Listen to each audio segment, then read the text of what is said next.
El amparo constitucional. Contenido de este video. Definición de demanda de amparo. Finalidad del amparo. El agravio. Autoridades que pueden ser demandadas. Amparo contra ley. Amparo contra leyes heteroaplicativas. Definición de demanda de amparo. Según la definición dada en Wikipedia, dependiendo del país donde se regule, el amparo es un recurso o una acción. En El Salvador, la Corte Suprema de Justicia, por medio de reiterada jurisprudencia ha determinado que se trata de una acción, ya que, los recursos son medios de impugnación de las resoluciones de los jueces y el amparo no pretende impugnar una resolución judicial previa. Ahora bien, como vimos en el video anterior, en un proceso judicial se pueden cometer infracciones de ley, lo que da lugar a interponer un recurso de casación, luego de agotar las instancias correspondientes.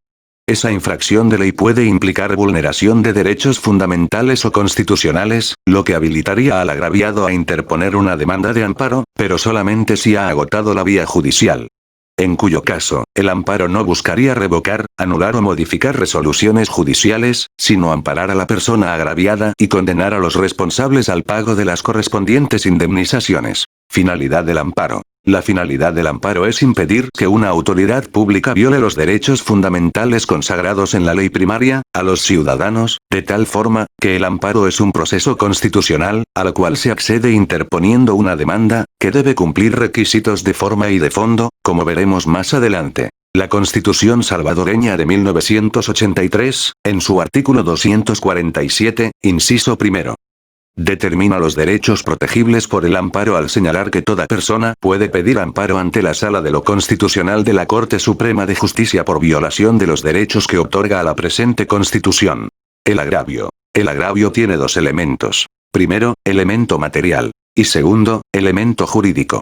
El primero exige la existencia de un daño directo o inminente, por lo que no puede ser un daño posible o remoto, es decir, debe existir un daño emergente o un lucro cesante. Y, el segundo, implica que el daño sea causado por la vulneración de un derecho constitucional. Debe tratarse de un daño en la esfera personal de la persona agraviada y no obstante, existe el amparo por violación a derechos difusos o comunitarios, implica requisitos especiales de legitimación procesal, que sería necesario valorar en otro video. Autoridades que pueden ser demandadas. En principio, cualquier autoridad pública puede ser objeto de demandas de amparo, por violación de derechos constitucionales a los ciudadanos, es decir, cualquier derecho constitucional, exceptuando solo el de libre movilidad, ya que, de ser el caso, opera otra acción que es el habeas corpus. Puede ser demandado el Consejo Municipal de cualquier alcaldía del país, el titular de cualquiera de los ministerios del gabinete de gobierno, incluyendo al órgano ejecutivo, el órgano judicial en cualquiera de sus dependencias.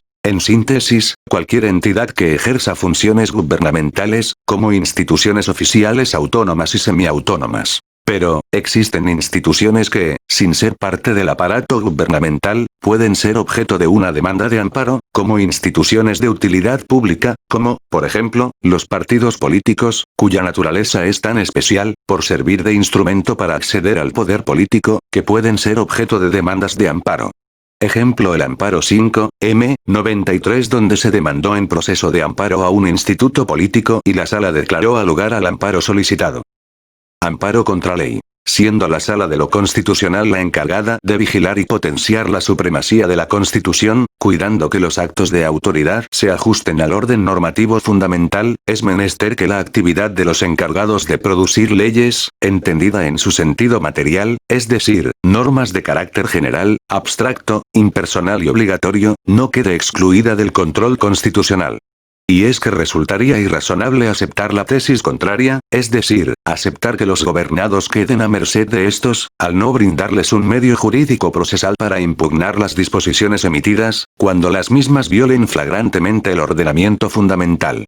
En ese sentido, los encargados de producir normas jurídicas no pueden hacerlo a su arbitrio, pues su actuación debe ceñirse a la Constitución. Tomando como premisa lo anterior, resulta absolutamente procedente la institución del amparo contra ley, ya que éste se configura como un instrumento procesal a través del cual se atacan frontalmente todas aquellas disposiciones o actos aplicativos de las mismas que contradigan preceptos contenidos en la Constitución, y que, como consecuencia, vulneren derechos reconocidos en la misma.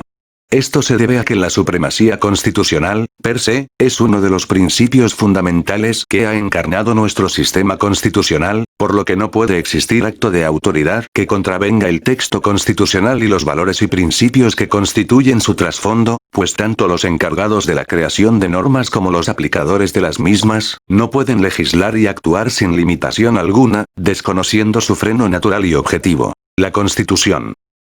Amparo contra leyes heteroaplicativas. Ahora bien, dentro del mencionado amparo contra ley, el cual, como se señaló, resulta plenamente procedente, se distingue entre el amparo contra leyes heteroaplicativas y autoaplicativas.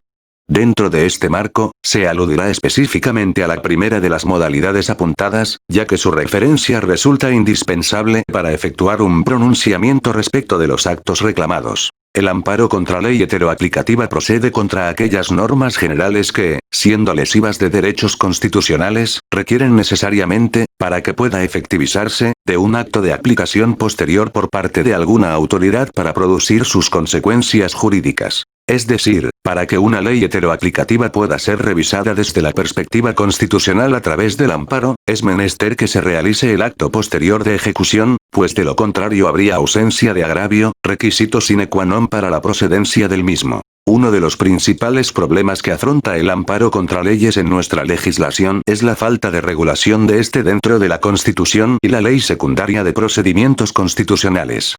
Por lo que dicha figura ha ido evolucionando a nivel jurisprudencia primero dentro de la Sala de Amparos y ahora dentro de la Sala de lo Constitucional. Documentos consultados. El amparo en El Salvador. Finalidad y derechos protegibles. Manuel Montesino Giralps. Recibido. 2 de marzo de 2011. Aceptado. 15 de abril de 2011. El amparo. Principios fundamentales. Tesis profesional titulada. Presentada por María Eugenia Chacón Giamate y Carmen María Saprissa Escobar. Amparo, referencia.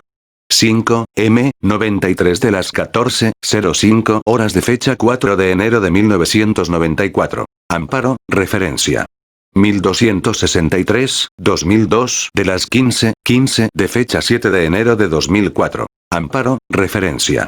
78, 2003 de las 14:54 horas de fecha 30 de enero de 2004.